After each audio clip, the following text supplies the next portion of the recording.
আসসালামু আলাইকুম সবাইকে। সবার উপর আল্লাহর অশেষ রহমত ও শান্তি বর্ষিত হোক। আশা করি তোমরা সবাই ভালো আছো।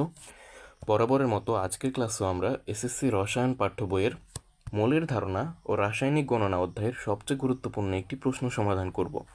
দেখো, উদ্দীপকে দুটি পাত্র দেওয়া আছে, পাত্র এক্স এবং পাত্র ওয়াই। পাত্র এক্সে দেওয়া আছে সোডিয়াম কার্বনেট এবং কিছু তথ্য দেওয়া আছে। 0.02 মোলার বা মোলারিটির মান দেওয়া আছে এবং 100 মিলিলিটার আয়তন দেওয়া আছে। একইভাবে ওয়াই পাত্রে HClO4 বা পারক্লোরিক অ্যাসিড দেওয়া আছে এবং কিছু তথ্য যেমন 2 গ্রাম বা ডাব্লিউ এর মান দেওয়া আছে এবং একইভাবে 100 মিলিলিটার আয়তন দেওয়া আছে। আশা করি বুঝতে পেরেছো উদ্দীপকটিতে কি বলা হয়েছে। এখন উদ্দীপকের পাত্রদ্বয়ের দ্রবণ মিশ্রিত করলে যে পরিমাণ গ্যাস উৎপন্ন হয় সেই পরিমাণ গ্যাস উৎপন্ন করতে কত গ্রাম চুনাপাথর উত্তপ্ত করতে হবে গাণিতিকভাবে বিশ্লেষণ করো। অর্থাৎ এই দুটো পাত্রের দ্রবণকে, ঠিক আছে, যদি আমরা বিক্রিয়া করার ফলে যে নতুন একটা গ্যাস তৈরি হবে, ঠিক আছে, সেই গ্যাসীয় পদার্থ উৎপন্ন করতে কত গ্রাম চুনাপাথরকে উত্তপ্ত করতে হবে। আচ্ছা, তোমরা কি জানো চুনাপাথরের সংকেত কি? হ্যাঁ, ক্যালসিয়াম কার্বনেট। আমরা একটু পরে আসবো, আমরা চুনাপাথর উত্তপ্ত করব।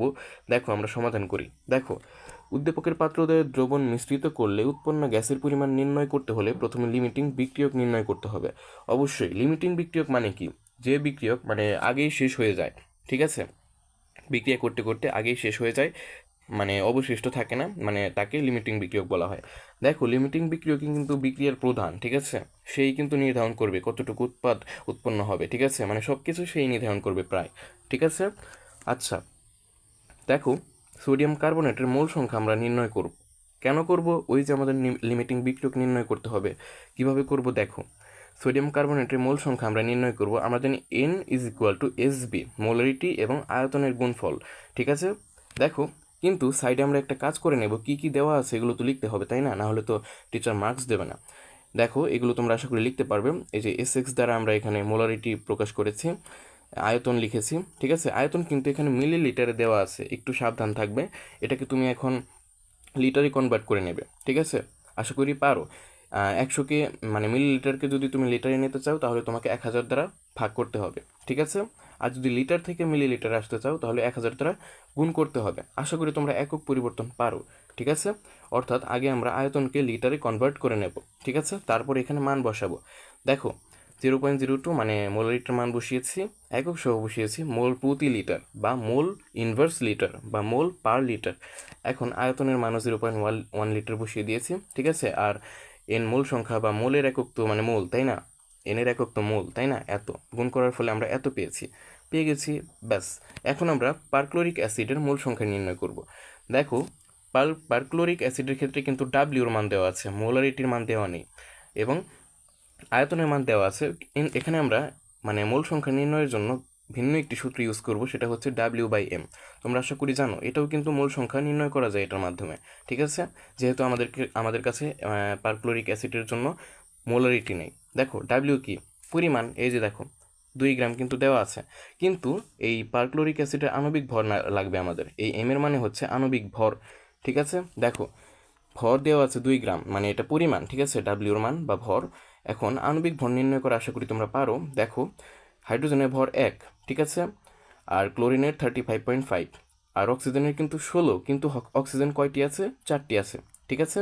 অর্থাৎ আমরা এখন যোগ করে দেব, যোগ করলে আমরা 100.5 গ্রাম প্রতি লিটারে পাই, ঠিক আছে। এটা হচ্ছে আণবিক ভর, ঠিক আছে। এখন আমরা এই 2 দ্বারা আণবিক ভরকে ভাগ করে দিলে 0.02 পাই। তার আমরা সোডিয়াম কার্বনেট এবং পারক্লোরিক অ্যাসিডের মোল সংখ্যা পেয়ে গেছি, ঠিক আছে। তারপরের স্টেপে আমরা এখন যাব। দেখো, উদ্দীপক অনুসারে বিক্রিয়াটি আমরা করে নেব, ঠিক আছে। যেহেতু আমাদেরকে মিশ্রণ করতে হবে, উদ্দীপক বলেই দিয়েছে মিশ্রণ করো, গ্যাস তো অবশ্যই বের করতে হবে না? আমরা গ্যাস কিভাবে জানবো বিক্রিয়া না করালে? দেখো, সোডিয়াম কার্বনেট আর পারক্লোরিক অ্যাসিডকে বিক্রিয়া করালাম। দেখো, সোডিয়াম পারক্লোরেট প্লাস পানি প্লাস কার্বন ডাইঅক্সাইড উৎপন্ন হলো। এখানে কিন্তু অবশ্যই সমতাকরণ তোমরা করবে, ঠিক আছে। অবশ্যই সমতাকরণ করতে হবে, না হলে কিন্তু হবে না। দেখো, এখানে সোডিয়াম আছে 2টো আর এখানে সোডিয়াম আছে 2টো, 2 দ্বারা গুণ করে দিয়েছি, ঠিক আছে। কার্বন আছে 1টি, এখানে কার্বন আছে 1টি, সমস্যা নেই, এটা তো আগে থেকে মিলে গেল। আর অক্সিজেন আছে এখানে 3টি, আর এখানে 4টি আছে কিন্তু 2 দ্বারা গুণ আছে, তার মানে কি 4 দুগুণে 8, 8 আর 3 যোগ করলে কত হয়? 11 হয়। তার মানে বাম পক্ষে টোটাল বা মোট অক্সিজেন আছে 11টি। এখন আমরা ডান পক্ষের অক্সিজেন দেখব। দেখো দেখো ডান পক্ষে অক্সিজেন আছে, এখানে আছে 4টি, আর এই যে 2 দ্বারা গুণ আছে, তার মানে কি 4 দুগুণে 8, 8 আর এই যে এখানে পানির মধ্যে একটা আছে, তার মানে কি 8 আর 1 9, আর এই যে কার্বন ডাইঅক্সাইডে আরও 2টো আছে, তার মানে কি 9 পরে 10 11, অর্থাৎ 9 আর 2 11 হয়। তার মানে কি ডান পক্ষেও মোট 11টি অক্সিজেনই আছে। এবং এই যে হাইড্রোজেন আছে ডান পক্ষে 2টি, এই যে দেখো বাম পক্ষেও কিন্তু হাইড্রোজেন 2টি আছে, 2 দ্বারা গুণ আছে। দেখো তার মানে এটা সমতাকৃত বা একদম সঠিক একটি সমীকরণ। আশা করি বুঝতে পেরেছ। এই সমীকরণ দেখে আমরা অনেক কিছু সিদ্ধান্ত নিতে পারি, যেমন সোডিয়াম কার্বনেট আছে কয় মোল? 1 মোল, কারণ কিছু গুণ আকারে আছে, মানে ওটা হলো মোল সংখ্যা। ঠিক আছে, আশা করি তোমরা বেসিক পারো। এখানে সোডিয়াম কার্বনেট 1 মোল, আর পারক্লোরিক অ্যাসিড, ঠিক আছে, পারক্লোরিক অ্যাসিড আছে 2 মোল, ঠিক আছে, 2 দ্বারা গুণ আছে। একইভাবে সোডিয়াম পারক্লোরেট এটাও কিন্তু 2 মোল আছে। আচ্ছা, আমরা একটু করা শুরু করি ম্যাথমেটিক্স। দেখো এখন আমরা লিমিটিং বিক্রিয়ক কিন্তু নির্ণয় করব, ঠিক আছে। দেখো দেখো বিক্রিয়ার সমীকরণ অনুযায়ী 1 মোল সোডিয়াম কার্বনেটের সাথে পারক্লোরিক অ্যাসিড বিক্রিয়া করে কত মোল? 2 মোল কিন্তু করে। এটা কিন্তু দেখে দেখে বলতে পারবে। 1 মোল বিক্রিয়া করে 2 মোলের সঙ্গে। 1 মোল সোডিয়াম কার্বনেট বিক্রিয়া করে 2 মোল পারক্লোরিক অ্যাসিডের সঙ্গে, ঠিক আছে। সুতরাং আমরা 0.02 মোল মানে 0.002 সোডিয়াম কার্বনেটের সাথে কত মোল পারক্লোরিক অ্যাসিড বিক্রিয়া করবে? 0.002ই কেন আমরা দেব? এই যে একটু আগে দেখো এখানে সোডিয়াম কার্বনেটের মোল সংখ্যা কত পেয়েছিলাম? 0.002 মোল, ঠিক আছে। এখন আমরা দেখব আসলেই কি এই 0.002 মোল এই 0.02 মানে মোলের সঙ্গে মানে বিক্রিয়া করে নাকি, ঠিক আছে, এটা আমরা দেখব। আচ্ছা আগে আমরা করি, ওখানে যা বলেছি ভুলে যাও। দেখো 1 মোল সোডিয়াম কার্বনেটের সাথে পারক্লোরিক অ্যাসিড বিক্রিয়া করে 2 মোল। সুতরাং 0.002, কারণ কি এই যেটা দিয়ে আমরা বের করব কে কম পরিমাণে আছে, ঠিক আছে, কে কম আছে। আসলে এগুলো সূত্র দিয়ে করা যায়, ঠিক আছে, এখানে ঐকিক নিয়মে আছে, তো এই জন্য তোমাদের মানে বোঝার সুবিধার্থে মানে আমি একটু ভেঙে ভেঙে বলছি। ঐকিক নিয়মে তেমন একটা মানে তোমরাই করো, ঠিক আছে, কিন্তু সূত্র দিয়ে করলে সবচেয়ে বেশি ভালো হয়। এখানে গাইডে যেহেতু ঐকিক নিয়ম আছে, আমি ঐকিক নিয়মে করিয়ে দিচ্ছি, ঠিক আছে। দেখো তার মানে 0.002 সোডিয়াম কার্বনেটের সাথে পারক্লোরিক অ্যাসিড বিক্রিয়া করে কত? 2 ইন্টু 0.002 মোল হবে। তার মানে কি অ্যান্সার হচ্ছে 0.004 মোল। অর্থাৎ 0.002 সোডিয়াম কার্বনেটের সাথে বিক্রিয়া করবে 0.004 মোল পারক্লোরিক অ্যাসিড, ঠিক আছে। কিন্তু এখানে কি পাচ্ছি আমরা? এখানে কিন্তু 0.02 পাচ্ছি, তাই না? এখানে মানে উদ্দীপক মতে আমরা পাচ্ছি যে এত মোল বিক্রিয়া করে এত মোল পারক্লোরিক অ্যাসিডের সঙ্গে, কিন্তু আমরা তো বিক্রিয়া থেকে পাচ্ছি এত বিক্রিয়া করে 0.004 মোল মানে পারক্লোরিক অ্যাসিডের সাথে। এটা তো হলো না, তাই না? যেহেতু 0.004 মোল এর পরিবর্তে 0.02 মোল পারক্লোরিক অ্যাসিড উপস্থিত আছে, তাই পারক্লোরিক অ্যাসিড অতিরিক্ত পরিমাণ আছে, তাই না? অতিরিক্ত পরিমাণ আছে না, তুমি বলো। দরকার 0.004, ঠিক আছে, কিন্তু দেওয়া আছে 0.02, মানে এই যে উদ্দীপক মতে, ঠিক আছে। এই যে দেখো আমি তোমাদেরকে দেখাচ্ছি, এই যে 0.02 মানে এটা উদ্দীপক মতে মানে বেশি পরিমাণে দেওয়া আছে, তাই না? 0.02 কিন্তু বেশি 0.004-এর চেয়ে, ঠিক আছে। অর্থাৎ পারক্লোরিক অ্যাসিড অতিরিক্ত পরিমাণে আছে। তার মানে সোডিয়াম কার্বনেট কিন্তু মানে কম পরিমাণে আছে। যেহেতু পারক্লোরিক অ্যাসিড অতিরিক্ত পরিমাণে আছে, তার মানে সোডিয়াম কার্বনেট কিন্তু কম পরিমাণে আছে। আর আর কোনো কিছু কম পরিমাণে থাকবে মানে কি সে আগেই শেষ হয়ে যাবে। অর্থাৎ সোডিয়াম কার্বনেট হচ্ছে এখানে লিমিটিং বিক্রিয়ক, ঠিক আছে। আশা করি বুঝতে পেরেছ। আমাদের উদ্দীপকে বলেছিল যে এই 0.002 মোল বিক্রিয়া করবে, মানে 0.002 মোল সোডিয়াম কার্বনেট বিক্রিয়া করবে 0.02 মোল পারক্লোরিক অ্যাসিডের সঙ্গে। এটা কিন্তু উদ্দীপকে বলেছে, ঠিক আছে।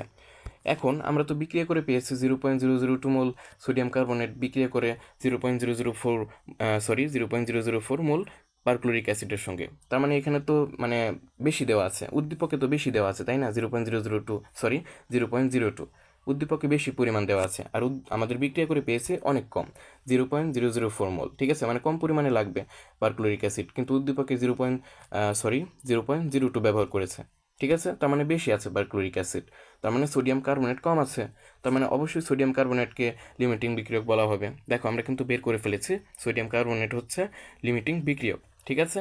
এখন আমরা কি করব? দেখো আমাদের কিন্তু গ্যাসীয় পদার্থ কোনটা এখানে বলো তো? কার্বন ডাইঅক্সাইড কিন্তু গ্যাসীয় পদার্থ, ঠিক আছে, আর পানি তো লিকুইড, ঠিক আছে। দেখো, এখন আমরা বিক্রিয়ার সমীকরণ অনুযায়ী 1 মোল সোডিয়াম কার্বনেট থেকে কার্বন ডাইঅক্সাইড গ্যাস উৎপন্ন হয় 1 মোল। দেখো তো কার্বন ডাইঅক্সাইডের আগে কিছু গুণ আকারে আছে কিনা? হ্যাঁ, কিছু নেই মানে 1 আছে, এবং সোডিয়াম কার্বনেটের সামনেও কিন্তু 1 আছে, কিছু নেই মানে, ঠিক আছে। অর্থাৎ 1 মোল সোডিয়াম কার্বনেট থেকে কার্বন ডাইঅক্সাইড গ্যাস উৎপন্ন হয় 1 মোল। তার মানে আমরা কি 0.02 মোল থেকে বের করতে চাই না যে 0.002 মোল থেকে কত মোল মানে কার্বন ডাইঅক্সাইড মানে উৎপন্ন হয়, ঠিক আছে, কার্বন ডাইঅক্সাইড গ্যাস উৎপন্ন হয়, এটা তো আমাদেরকে বের করতে হবে, তাই না? অর্থাৎ 0.002 সোডিয়াম কার্বনেট থেকে কার্বন ডাইঅক্সাইড গ্যাস উৎপন্ন হয়, এই একের সঙ্গে 0.002 গুণ হবে, তার মানে কি ওইটাই হয় কিন্তু 0.002 মোল, ঠিক আছে। এখন এটা আমরা এভাবেই রাখলাম। কার্বন ডাইঅক্সাইডের আণবিক ভরটা একটু বের করে নেই, ঠিক আছে, কারণ আমাদের কাজে লাগবে। দেখো, কার্বনের আণবিক ভর হচ্ছে 12, ঠিক আছে, সরি মানে আপেক্ষিক আণবিক ভর মানে পর্যায় সারণীতে আছে, ঠিক আছে। এখানে তো আমরা আণবিক ভর বের করবো, তাই না?